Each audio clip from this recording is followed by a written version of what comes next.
안녕하세요, 여러분. 오늘 여러분께 들려드릴 이야기는 정말 충격적입니다. 65세에 이혼을 했다는 한 여성의 실화입니다. 40년을 함께 산 부부가 말이죠. 그것도 평생 남편 뒷바라지만 하며 살아온 아내가 먼저 이혼을 결심했다니. 여러분도 혹시 은퇴 후 달라진 남편 때문에 고민이신가요? 매일 집에 있는 남편의 잔소리에 지치셨나요? 그렇다면 이 이야기 끝까지 들어보세요. 분명 여러분 마음에도 큰 울림이 있을 겁니다. 이제 김정혜 선생님의 이야기를 시작하겠습니다. 1장. 은퇴 후의 불청객. 김정혜 65세.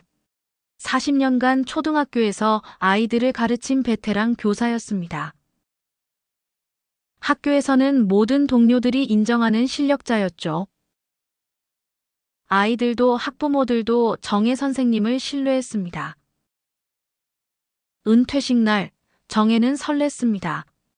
이제 남편 박노식과 함께 그동안 미뤄왔던 여행도 다니고 손자 손녀들과 시간도 보내며 평화로운 노후를 보낼 계획이었거든요.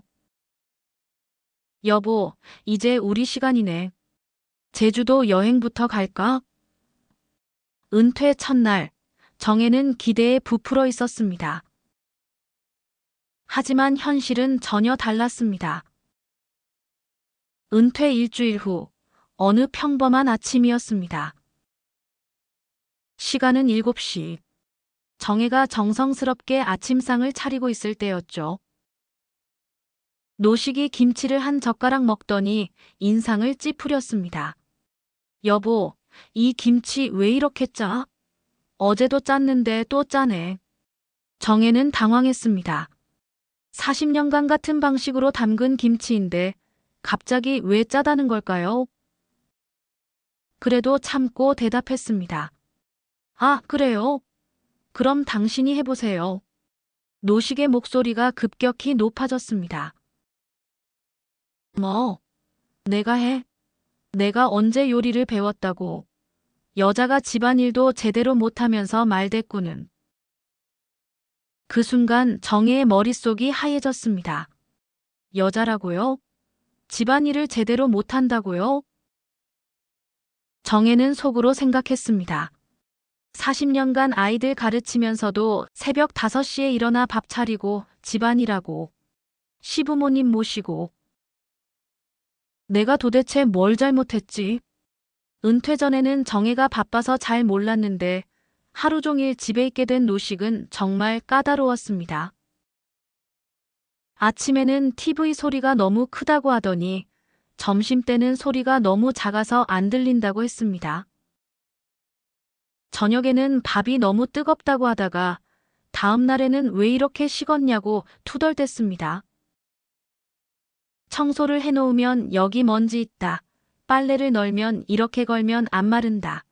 심지어 화장실 청소까지 변기 뒤쪽도 닦아야지라며 지적했습니다. 정혜는 더 이상 참을 수 없었습니다. 당신, 좀 나가서 운동이라도 하세요. 하루 종일 집에만 있으니까 이상한 걸 다 신경 쓰잖아요. 노식은 버럭 소리를 질렀습니다. 운동? 내가 뭐 젊은이야? 무릎도 아픈데 무슨 운동? 그리고 난 원래 이런 성격이야. 꼼꼼한 게 뭐가 나빠? 꼼꼼한 게 아니었습니다. 이건 명백한 잔소리였습니다. 게다가 은퇴 전에는 이런 모습이 아니었는데 집에만 있으면서 점점 예민해지고 있었습니다. 하지만 정혜는 또다시 참았습니다. 40년을 참아왔는데 조금 더 참으면 되겠지 하고. 결혼이란 게 원래 이런 거 아닌가? 나이 들면 서로 짜증내는 게 당연한 거 아닌가? 하지만 마음 한구석에서는 다른 생각이 들었습니다. 이게 내가 꿈꿔왔던 노후일까? 매일 눈치 보며 사는 게 행복한 걸까? 그날 밤 정혜는 잠들기 전에 천장을 바라보며 생각했습니다. 이건 정말 시작에 불과할 것 같다는 불길한 예감이 들었거든요. 2장. 금이 가는 일상. 은퇴 둘째 주가 되자 상황은 더욱 악화되었습니다. 정혜는 아침마다 가슴이 답답했습니다. 예전에는 학교에 가면 벗어날 수 있었는데 이제는 하루 종일 노식과 함께 있어야 했거든요. 월요일 오전 노식이 또 시작했습니다. 여보, 이 반찬들 언제 만든 거야? 냄새가 좀 이상한데? 화요일에는 화분에 물 왜 이렇게 많이 줬어? 뿌리 썩어라며 화분을 들여다봤습니다. 수요일에는 세탁기 돌리는 소리가 너무 시끄럽다며 빨래 시간까지 간섭했습니다. 정혜는 점점 숨이 막혔습니다. 이 사람이 원래 이랬나? 아니면 은퇴하고 나서 이렇게 된 걸까? 목요일 저녁 딸 미라가 걱정스럽게 전화를 걸어왔습니다. 엄마, 아빠 요즘 왜 그래요? 어제 전화했을 때도 짜증이 나 있고 오늘도 목소리가 이상해요. 정혜는 딸에게 걱정 끼치기 싫어서 애써 밝게 대답했습니다. 그냥 은퇴하고 나서 적응이 안 되나 봐. 괜찮아, 걱정 마. 하지만 속마음은 전혀 달랐습니다. 매일매일이 전쟁 같아. 이게 결혼 생활이야, 감옥 생활이야? 언제까지 이렇게 살아야 하지? 전화를 끊고 나서 정혜는 한숨을 길게 내쉬었습니다. 딸한테도 털어놓을 수 없는 답답함이 가슴을 짓눌렀습니다. 그날 저녁 운명처럼 또 다른 갈등이 시작되었습니다. 정혜가 마트에서 돌아와 장을 정리하고 있을 때였습니다. 노식이 영수증을 찬찬히 들여다보더니 얼굴을 찌푸렸습니다. 여보, 오늘 마트 다녀왔는데 왜 이렇게 돈을 많이 썼어? 이 양파도 비싸고 이 고기도. 도대체 뭘 그렇게 많이 샀길래 5만 원이 넘어? 정혜는 당황했습니다. 평소와 똑같이 장을 봤을 뿐인데 말이죠. 양파가 얼마나 비싸길래요? 1,000원도 안 하는데. 그리고 고기는 미라가 좋아하는 거 사온 거예요. 1,000원이 적은 돈이야? 우리 연금으로 얼마나 살아야 하는데. 그리고 미라는 자기 집에서 사 먹으면 되잖아. 노식의 목소리가 점점 커졌습니다. 요즘 물가가 얼마나 올랐는지 알아? 이런 식으로 쓰면 우리 노후 자금 금방 떨어져. 그 순간 정혜의 마음속에서 뭔가 툭 하고 끊어지는 소리가 났습니다. 40년간 알뜰살뜰 가계부를 써가며 살림을 꾸려온 자신에게 돈 관리를 못한다고 말하는 게 너무 억울했습니다. 그럼 당신이 직접 장 보세요. 나도 이제 지쳤어요. 정혜는 냉장고 문을 쾅 닫고 집을 나섰습니다. 40년 만에 처음으로 남편에게 소리를 지르고 나온 것이었습니다. 동네 한 바퀴를 돌며 정혜는 중얼거렸습니다. 이제 나도 내 인생을 살아보고 싶다. 그 순간 정혜는 자신도 놀랐습니다. 이런 생각을 해본 게 언제였나 싶었거든요. 이 한마디가 모든 변화의 시작이었습니다. 3장. 폭발의 순간. 그로부터 한 달이 흘렀습니다. 정혜와 노식의 갈등은 눈덩이처럼 커져만 갔습니다. 작은 일로 시작된 다툼이 이제는 하루도 빠짐없이 벌어졌죠. 운명의 그날은 평범한 토요일 저녁이었습니다. 정혜는 저녁 설거지를 마치고 거실로 나왔습니다. 오랜만에 보고 싶었던 드라마가 있었거든요. 리모컨을 집어들려는데 노식이 먼저 낚아챘습니다. 노식이 말했습니다. 여보, 뉴스 좀 봅시다. 8시 뉴스 시간이잖아요. 정혜가 대답했습니다. 아, 오늘 드라마 마지막 회예요. 1시간만 보고 뉴스 보면 안 돼요? 노식의 목소리가 높아졌습니다. 드라마가 뭐가 중요해? 뉴스를 봐야 세상 돌아가는 걸 알지. 요즘 세상이 얼마나 빠르게 변하는데. 정혜의 목소리도 떨리기 시작했습니다. 당신만 세상 돌아가는 거 알면 되나요? 나도 보고 싶은 거 있어요. 그때 노식이 결정적인 말을 내뱉었습니다. 에이, 여자가 드라마나 보고 뭘 그리 알려고 해. 집안일이나 잘하지. 바로 그 순간이었습니다. 정혜의 머릿속에서 뭔가 탁 하고 끊어지는 소리가 났습니다. 정혜가 소리쳤습니다. 여자가 뭘 하려고 한다고요? 당신 그 말 지금 뭔 뜻으로 한 거예요? 40년간 쌓인 분노가 화산처럼 터져 나왔습니다. 40년간 교사로 일하면서 수백 명의 아이들을 가르쳤어요. 나라에서 표창도 받았고 학부모들한테 인정받았어요. 그런 내가 무식한 여자예요? 노식이 당황하며 변명했습니다. 그게 아니라 나는 그런 뜻으로 한 말이 아니고. 정혜의 목소리는 더욱 커졌습니다. 아니라 뭐예요?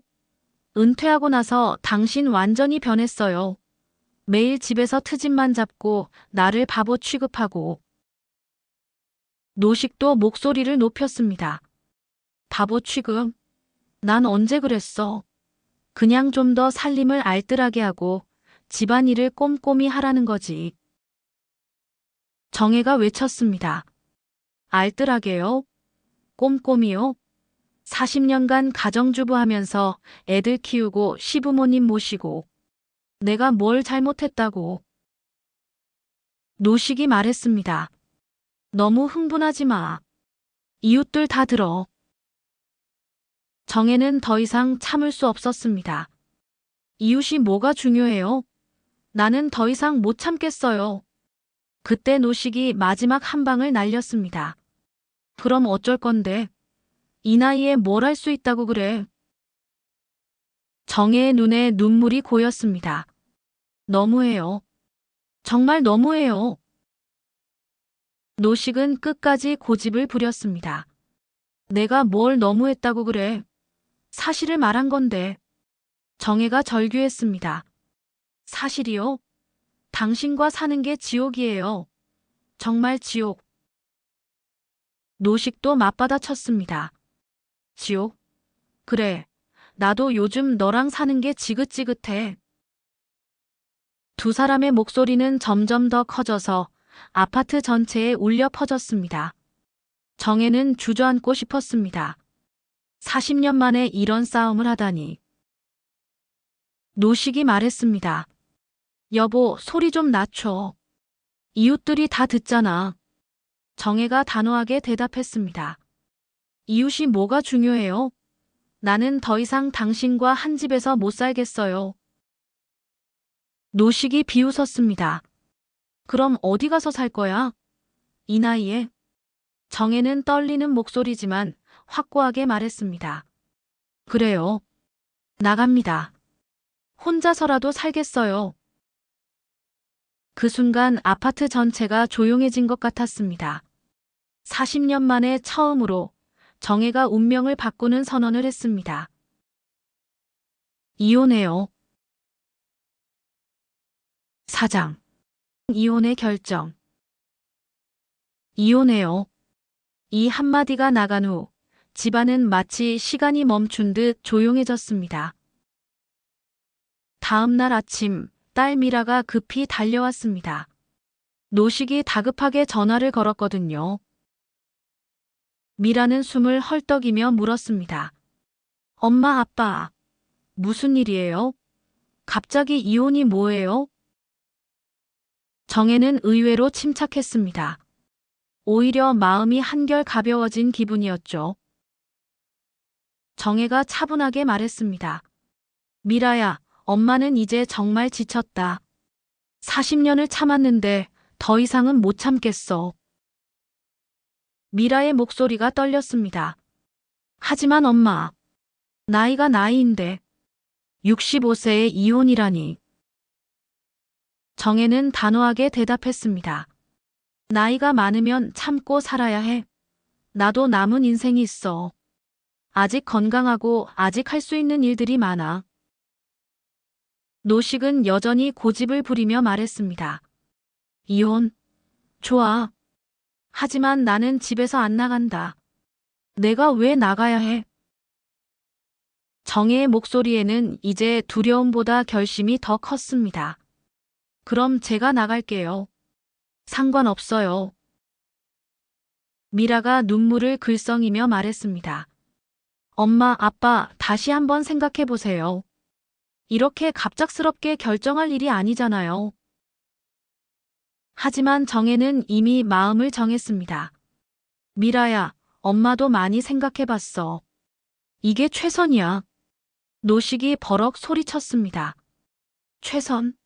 40년을 같이 살았는데 몇 번 싸웠다고 이혼이 최선이라고. 정혜가 냉정하게 대답했습니다. 몇 번이 아니에요. 매일이었어요. 매일매일 트집 잡고 무시하고. 더 이상은 못 견디겠어요. 일주일 후 법원에서 이혼 조정을 받는 날이 왔습니다. 조정실은 차갑고 무거운 분위기였습니다. 40년을 함께 산 부부가 헤어지는 자리라니. 조정위원도 안타까운 표정이었습니다. 조정위원이 신중하게 물었습니다. 40년을 함께 사셨는데 정말 헤어지실 건가요? 다시 한번 생각해 보시는 건 어떨까요? 정혜의 대답은 단호했습니다. 네. 더 이상 같이 살 수 없어요. 이미 충분히 생각해 봤습니다. 조정위원이 노식에게도 물었습니다. 남편분은 어떻게 생각하시나요? 노식은 끝까지 이해하지 못하는 듯 했습니다. 내가 뭘 잘못했다고 이혼까지 해야 하나요? 부부끼리 살다 보면 싸울 수도 있는 거 아닙니까? 조정위원이 설명했습니다. 부인께서는 지속적인 갈등과 정신적 스트레스를 호소하고 계십니다. 노식이 어이없다는 표정으로 말했습니다. 정신적 스트레스? 나도 스트레스 받아요. 그렇다고 이혼합니까? 하지만 정혜는 흔들리지 않았습니다. 이미 마음을 정했거든요. 미라는 조정실 밖에서 눈물을 흘렸습니다. 하지만 며칠간 부모님을 지켜본 후 결국 엄마의 선택을 존중하기로 했습니다. 미라가 정혜에게 말했습니다. 엄마가 행복하시면 저도 좋아요. 대신 혼자서도 잘 지내세요. 조정위원이 마지막으로 확인했습니다. 정말 최종 결정이시겠죠? 정혜가 고개를 끄덕였습니다. 네, 확실합니다. 노식도 결국 고개를 끄덕였습니다. 그래요. 그렇게 하고 싶다면 어쩔 수 없죠. 그날 오후 3시 27분. 40년 결혼 생활이 공식적으로 끝났습니다. 법원을 나서는 정혜의 발걸음은 가벼웠습니다. 무거운 짐을 내려놓은 기분이었거든요. 이제 진짜 자신의 인생을 살아갈 수 있을 것 같았습니다. 5장. 낯선 자유, 낯선 두려움. 이혼 후 첫날 밤, 정혜는 새로 구한 작은 원룸에서 잠을 이루지 못했습니다. 다음 날 아침, 혼자만의 첫 아침이 밝았습니다. 정혜는 이상한 기분이었습니다. 자유로우면서도 무서웠습니다. 마치 새장에서 갑자기 나온 새처럼 어디로 날아가야 할지 모르겠더군요. 혼잣말을 했습니다. 이제 뭘 해야 하지? 40년간 누군가를 위해 밥을 차리고 빨래를 하고 청소를 했는데 이제는 자신만을 위해 살면 되는 것이었습니다. 하지만 그게 더 어렵게 느껴졌습니다. 잔소리할 사람도 트집 잡을 사람도 없는 조용한 공간이었습니다.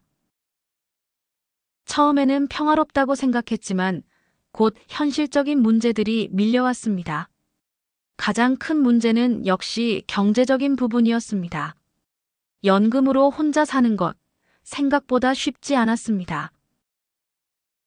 정혜는 계산해 보았습니다. 월 150만 원으로 어떻게 살지?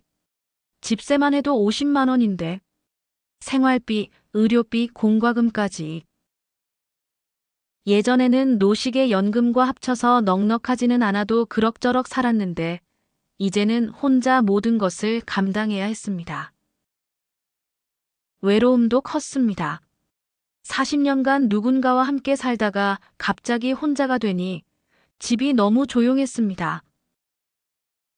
저녁을 혼자 먹을 때는 특히 그랬습니다.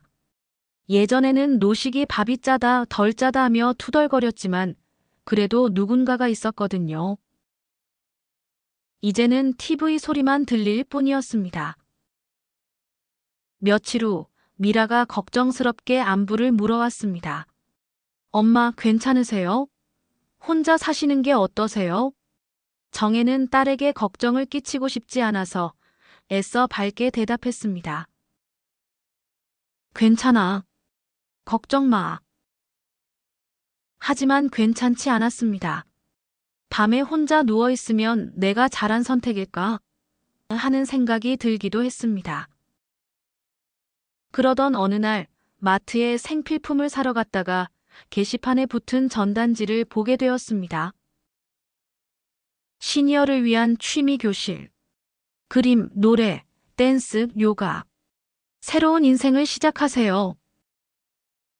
화려한 색깔의 전단지에는 웃고 있는 시니어들의 사진이 가득했습니다. 그들은 정말 행복해 보였습니다. 정혜는 중얼거렸습니다. 새로운 인생이라. 한참을 바라보다가 정혜는 전단지를 조심스럽게 떼어내어 주머니에 넣었습니다. 집에 돌아와서 전단지를 펼쳐놓고 또 한 번 자세히 보았습니다. 나도 할 수 있을까? 65세의 나이에 새로운 것을 배운다는 게 가능할까요? 다른 사람들과 어울려 지낼 수 있을까요? 하지만 다른 한편으로는 기대가 되기도 했습니다. 40년간 남편과 아이들만 생각하며 살았는데 이제는 정말 자신을 위한 시간을 가질 수 있을 것 같았거든요. 그날 밤 정혜는 전단지를 베개맡에 놓고 잠들었습니다. 오랜만에 무언가에 대한 설렘을 느끼며 말이죠. 꿈에서는 자신이 그림을 그리고 노래를 부르는 모습을 보았습니다. 꿈속의 자신은 정말 행복해 보였습니다. 다음 날 아침, 정혜는 결심했습니다. 한번 해보자고 말이죠. 늦었다고 생각하지 말고 지금이라도 시작해보자고요. 6장. 새로운 만남.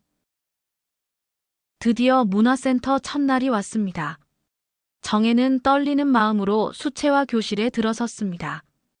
어색하고 낯선 분위기에 뒤돌아 나가고 싶었습니다. 그때 밝은 목소리가 들렸습니다. 안녕하세요. 처음 오시는 분이시네요. 목소리의 주인은 이도현 62세 남성이었습니다. 네. 그림 같은 건 처음이라 잘 모르겠어요. 저도 2년 전에 시작했어요. 걱정 마세요. 나이 들어서 배우는 게 더 재밌어요. 이도현은 정말 활기가 넘쳤습니다. 은퇴 후 오히려 더 바쁘게 살고 있다고 했습니다. 그림도 배우고 하이킹도 하고 봉사활동도 하고. 우와, 정말 대단하시네요. 대단한 게 아니라 이제야 제대로 사는 거죠. 인생이 60부터 시작이라고 하잖아요. 정혜가 조심스럽게 물었습니다.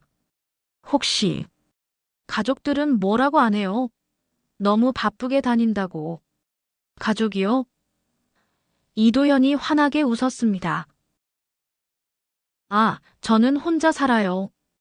5년 전에 이혼했거든요. 정혜는 깜짝 놀랐습니다. 이혼을. 그 나이에? 네. 늦었지만 제대로 된 선택이었어요. 이제야 진짜 제 인생을 살고 있거든요. 그 순간 정혜는 뭔가 다른 세상을 본 기분이었습니다. 그림 한번 그려보실래요? 마음 정말 편해져요. 그날 정혜는 생애 첫 그림을 그렸습니다. 서툴렀지만 오랜만에 마음이 평화로웠습니다. 한편 옆집 최말순 할머니는 문화센터 소식을 듣고 야단이었습니다. 어머, 나도 가야겠다. 혼자만 재밌는 거 하면 되나? 7장. 자신을 되찾다. 6개월이 지났습니다. 정혜는 완전히 달라져 있었습니다.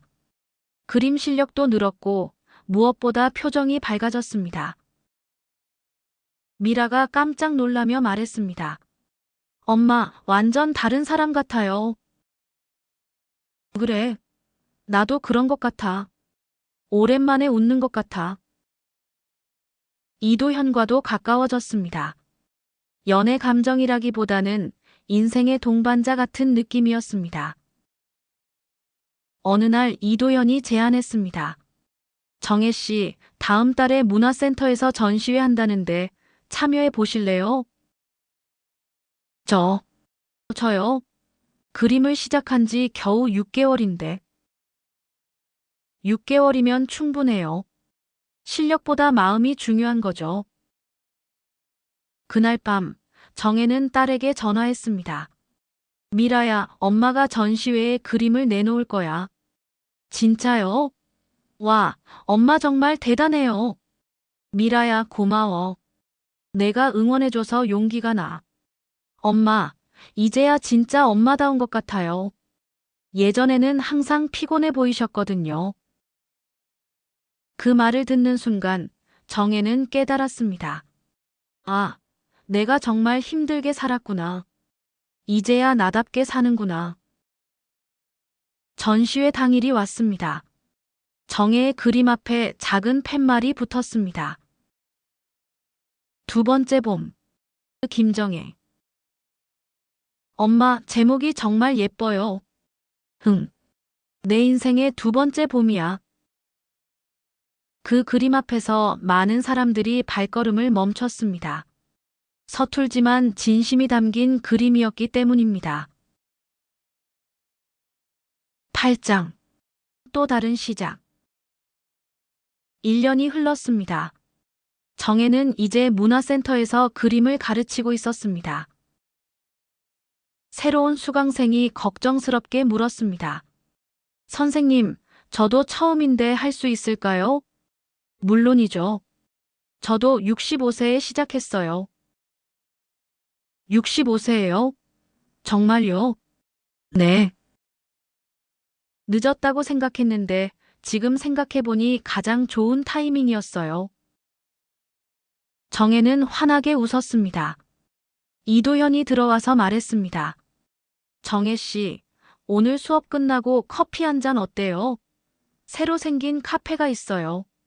좋아요. 요즘 날씨도 좋고. 두 사람은 자연스럽게 대화를 나눴습니다. 부담스럽지 않은 편안한 관계였습니다. 어느 날 우연히 예전 동네를 지나게 되었습니다. 최말순 할머니를 만났습니다. 어머, 정혜 씨. 어떻게 지내요? 정말 젊어 보이네요. 말순 씨도 안녕하세요. 그런데 노식 씨는 어떻게 지내요? 잘 지내시겠죠?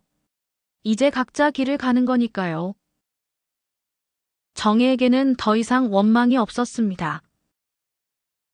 미련은 없어요. 미련보다는 깨달음이 더 커요. 내가 참는 게 미덕인 줄 알았는데 때로는 용기 내는 것도 필요하더라고요.